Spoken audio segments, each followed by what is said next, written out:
Olá pessoal, tudo bem com vocês? Aqui é o professor João Carlos de Redação e estou aqui hoje para a gente fazer mais uma aulinha do nosso banco de redações. Se você ainda não sabe como funciona, vou te explicar aqui rapidinho antes da gente começar a nossa aula. O Banco de Redações do Brasil Escola proporciona um tema por mês e você pode escrever uma redação, enviar para a gente e a gente faz a correção para você. Mas fica atento porque são números limitados de correções e aí você precisa ficar atento aos prazos. Por isso que é importante você nos acompanhar aqui nas redes, no Instagram, aqui no YouTube, né? Se inscrever nos canais e ativar as notificações para você ficar por dentro desses prazos. No mês de outubro, especificamente, nós vamos trabalhar com o seguinte tema: impactos da polarização política no Brasil.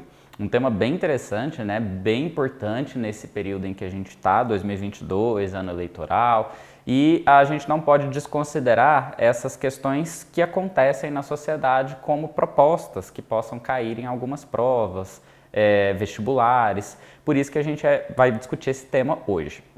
Bom, antes de a gente comentar aqui um pouquinho sobre a redação produzida para esse tema, eu gostaria de falar um pouquinho sobre o tema em si, porque uma boa análise dele é importante para a gente saber que rumo seguir, né? Então aqui a gente presta atenção no recorte temático e avalia que tem algumas palavras bem importantes. Uma dessas palavras é impactos, certo? O que quer dizer impactos? Quando a gente fala disso, a gente está pensando ali em consequências, a gente está pensando em efeitos de alguma coisa na sociedade. Então é importante pensar nisso para você não desviar do foco temático, certo? Então quando a gente fala impactos da polarização política no Brasil, a gente está falando ali de que efeitos essa polarização pode trazer para a sociedade brasileira, beleza? Outro ponto importante, outra palavrinha legal de se pensar é polarização, porque aí a gente vai analisar em que sentido ela é empregada, qual que é o contexto por trás dela, é importante pensar nisso. E, obviamente, a gente vai falar do cenário brasileiro, né? Porque se a gente está falando de polarização política, é uma polarização política com base na nossa sociedade, como que a sociedade brasileira se comporta, como que ela se estrutura a partir desse fenômeno, certo? Então, vamos para a nossa redação para ver o que foi construído, quais são as principais estratégias e a gente vai analisando ali parágrafo por parágrafo. Bom, antes de fazer a leitura aqui do nosso primeiro parágrafo, só uma consideração: como o título no Enem ele é facultativo, e aqui no nosso texto a gente não tem título, então a gente vai começar direto no primeiro parágrafo, certo? Acompanhe aqui na tela comigo para a gente ver aqui como que ficaram as ideias. A democracia, como é conhecida hoje, foi consolidada no Brasil apenas na década de 1980, após o fim do regime militar. Supostamente, a partir desse marco, o país se tornaria mais livre e as pessoas poderiam não só escolher seus representantes com base nas próprias convicções, mas também manifestar posicionamentos críticos acerca do contexto político. No entanto, quando se analisa o cenário das eleições atualmente, percebe-se que a liberdade tão arduamente conquistada é comprometida pela polarização política. Esse fenômeno traz impactos negativos à sociedade, os quais podem ser vistos principalmente na visão limitada dos eleitores e na prática de atos violentos. Então vejam que aqui a gente tem uma introdução simples, certo? É uma introdução que não tem muitas informações assim, e contextualiza bem o leitor sobre a questão da polarização política no Brasil. Prestem atenção que existem palavras que remetem exatamente a esse recorte temático expostas aí na introdução. Então é muito importante que o leitor saiba qual o tema que vai ser trabalhado no texto ao ler a introdução. Outro ponto importante também é a gente pensar aqui na questão da tese, certo? A tese é a ideia que vai ser defendida no texto. E aqui, no caso desse parágrafo, a gente tem a seguinte tese: a liberdade é comprometida pela polarização política. Então essa é a ideia que vai ser defendida. E quais os argumentos que foram levantados para sustentar essa tese? Bom, aí a gente está falando dos impactos que o tema fala. A ideia de se pensar na limitação dos eleitores, né, na visão mais limitada dos eleitores, e na questão da violência, dos atos de violência que vêm com a polarização política. Então esse é o cenário da nossa introdução.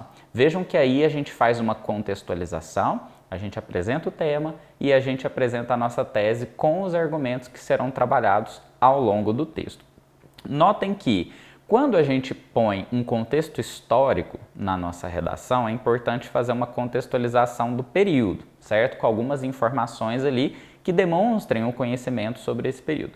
E no caso aqui do nosso texto, a gente está falando ali dessa questão do surgimento da democracia como ela é conhecida hoje. Claro que antes do regime militar a gente tinha uma espécie de democracia, mas não é como a que é vista hoje. Então, com a Constituição de 88 que a gente passou a conhecer essa democracia brasileira que a gente tem até hoje. Então, é importante fazer essa contextualização.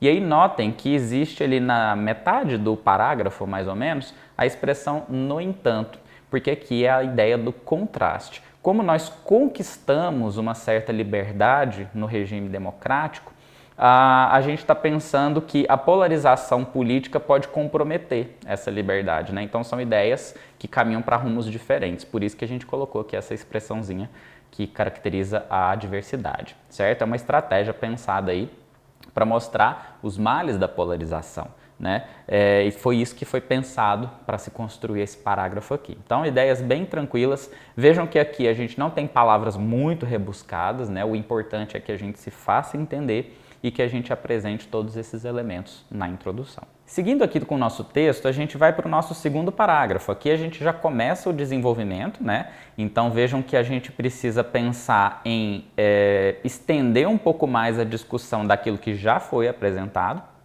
e organizar isso nos parágrafos, né? O primeiro parágrafo, pela tese que foi colocada, pelos argumentos, né, na ordem bonitinha que apareceu lá na introdução, a gente precisa falar aqui sobre essa questão da limitação dos eleitores, né, nessa polarização política. E é exatamente o que foi construído. Então, acompanhe aqui comigo para ver como que ficou. Em um processo eleitoral, quanto mais partidos, mais pluralidade, mais democracia. Porém, tudo isso pode ser comprometido quando uma sociedade se rende à polarização e, devido a isso, restringe sua percepção de todo o sistema político a apenas dois lados.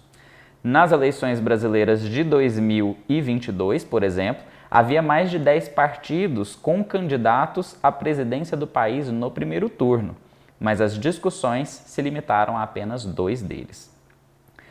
Além disso, não houve preocupação com propostas que pudessem ser benéficas ao povo, mas sim com a defesa de uma bandeira e com ataques ao lado oposto. Assim, movidas por paixões políticas, as pessoas se tornam alienadas e perdem a chance de ter bons representantes no poder.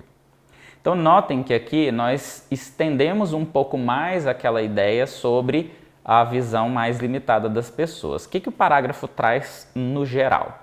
Que ao ter uma realidade de questões políticas polarizada, essa realidade polarizada faz com que as pessoas não enxerguem o restante que há para ser visto. As pessoas se restringem ali a 2 lados e ponto. E vejam que aqui não interessa que lados são esses. Aqui, se você for olhar, a gente nem mencionou partidos políticos, nem candidatos, nem nada. A gente apenas apontou a existência da polarização e como ela pode ser maléfica. Então, para quem tem um pouco mais de receio, assim, de entrar em assuntos muito polêmicos, a gente pode fazer discussões de forma bem racionalizada, para a gente não cair justamente nessa polarização que está sendo criticada no texto.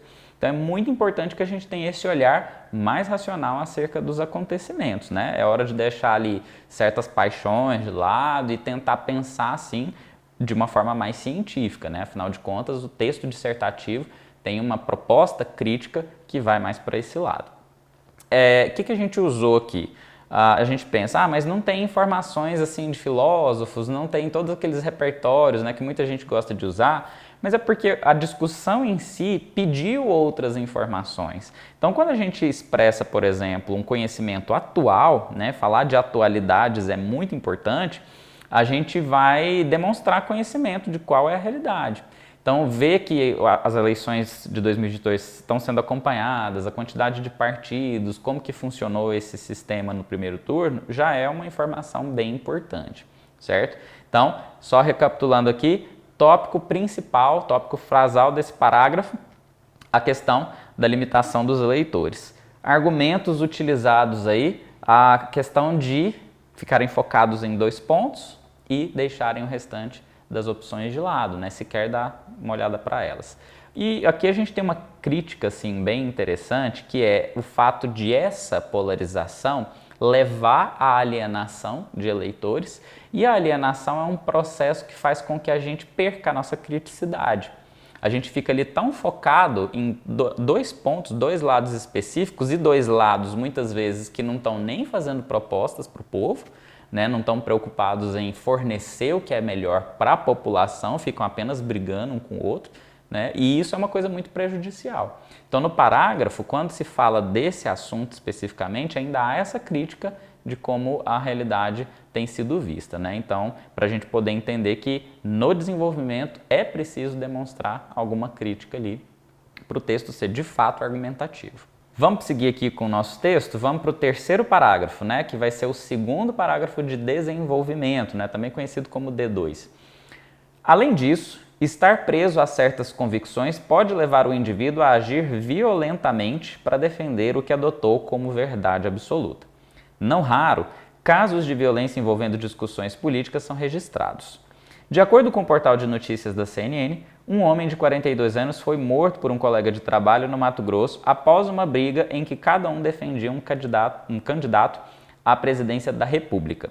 A vítima levou facadas e um golpe de machado, conforme a matéria publicada. Essa barbárie, cuja origem é a polarização política, tem ferido, além da democracia, um dos maiores direitos concedidos a um ser humano, a vida. Dessa forma, se nada for feito para coibir essa conduta, a sociedade entrará em colapso. Então agora aqui, seguindo o planejamento de texto que foi apontado lá na introdução, a gente vai falar da violência como um impacto, né, dessa polarização política na sociedade brasileira.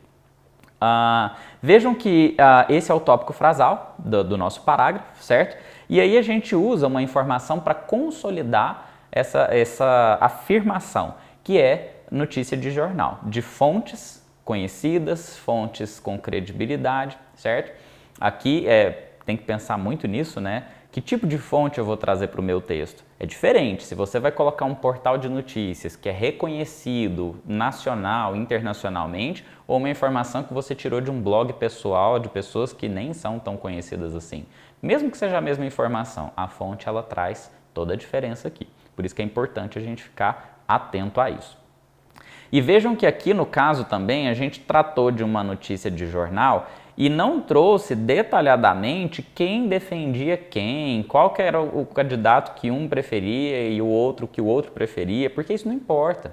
Se a gente está falando de o perigo da polarização política, do aumento da violência com base nesse fenômeno, a gente não tem que ficar preocupado com quem defendia o quê. A violência por si só, independente com quem ela ocorra, é uma questão muito grave, certo? Então aí se por um acaso você ficou imaginando aí, mas eu tenho certeza que quem matou foi esse, quem foi morto foi esse, que não sei o quê, repensa um pouquinho, porque aí tem um grande problema. Bom, uma outra questão aqui colocada foi, vamos pensar na estratégia do parágrafo em si. Se a gente fosse dividir ali quais são os elementos constitutivos desse parágrafo, a gente teria o tópico frasal que aponta o problema da violência, certo? Depois a gente vem com uma informação que tenta ilustrar e comprovar isso. Depois há uma crítica a essa situação toda e por fim a gente fecha o raciocínio do parágrafo. É assim que foi pensado esse D2, beleza? Notem que existem palavrinhas ali que geram um certo impacto crítico ali, de uma análise feita de toda essa situação. Vamos para a conclusão agora, que aí a gente fecha o nosso texto de vez. Acompanhe aqui comigo. Portanto, é necessária a elaboração de medidas para evitar que isso ocorra. É importante que os principais canais midiáticos, por terem grande alcance e impacto, divulguem campanhas informativas de caráter conscientizador, através de suas plataformas com mais acesso, como TV e redes sociais, a fim de abrir mais espaço para a pluralidade partidária e destacar a importância da democracia no processo eleitoral brasileiro. Ainda, a justiça deve ser aplicada rigorosamente àqueles que cometem qualquer tipo de crime por motivação política, para inibir ações bárbaras como a ocorrida no Mato Grosso. Com tais ações, a sociedade desfrutará de um país mais livre e democrático, diferente do que ocorria no regime militar. E aí a gente fecha a nossa dissertação. Então aqui, como de costume, a gente faz uma conclusão pensando em propostas de intervenção, como bem especifica o Enem, 5 elementos válidos, lembrando esses elementos: agente, ação, meio ou modo, efeito e o detalhamento de algum desses 4 elementos que foram citados. E aí a gente viu aqui 2 propostas de intervenção, porque eu tratei de 2 questões bem diferentes ali no meu desenvolvimento. Então, para a primeira discussão, que foi sobre a visão limitada dos eleitores, eu pensei numa intervenção. Para a questão da violência, que foi discutida no parágrafo seguinte, uma outra intervenção. Notem que a mais elaborada, a mais completa é a primeira, certo? E aí a segunda ela não tem todos os elementos, mas basta que uma tenha para que a gente feche a competência 5 do Enem, certo? Ah, João, mas e se eu quisesse inverter? Se a primeira eu colocasse ela menorzinha e a segunda colocasse uma proposta mais completa, com todos os 5 elementos? Sem problema algum, não tem problema. Você vai definir ali conforme o seu projeto de texto. O que importa é que tenha uma proposta com os 5 elementos válidos, beleza? E aí, no finalzinho do nosso texto, a gente tem aqui algumas retomadas. Notem que foi feita uma menção à questão do Mato Grosso citada lá no parágrafo anterior. É uma forma de relacionar um parágrafo com o outro. Isso para redação é muito importante, certo? E mais do que isso, a gente fecha ali a última frase com uma consideração que remete ao primeiro parágrafo do texto. Mais uma retomada que a gente tem aqui. Esses pontos são bem importantes porque mostra que o nosso texto tem um projetinho fechado, que tudo foi colocado com uma devida importância, pensando em algo que seja útil para a construção da argumentação. E aí a gente fecha o nosso texto amarrando todas as ideias, deixando com tudo que a banca procura para dar uma nota legal. Beleza? Pessoal, espero que vocês tenham gostado da aulinha de hoje do nosso banco de redações. Fiquem atentos nas redes sociais para não perderem o prazo de envio para o nosso tema de novembro, certo? Para ficar aí por dentro de todas as datas, tudo direitinho e não perder essa oportunidade. E aí a gente vem para uma outra aulinha quando a gente tiver os textos já todos corrigidos do mês de novembro. Foi um prazer estar com vocês, tudo de bom e até a próxima.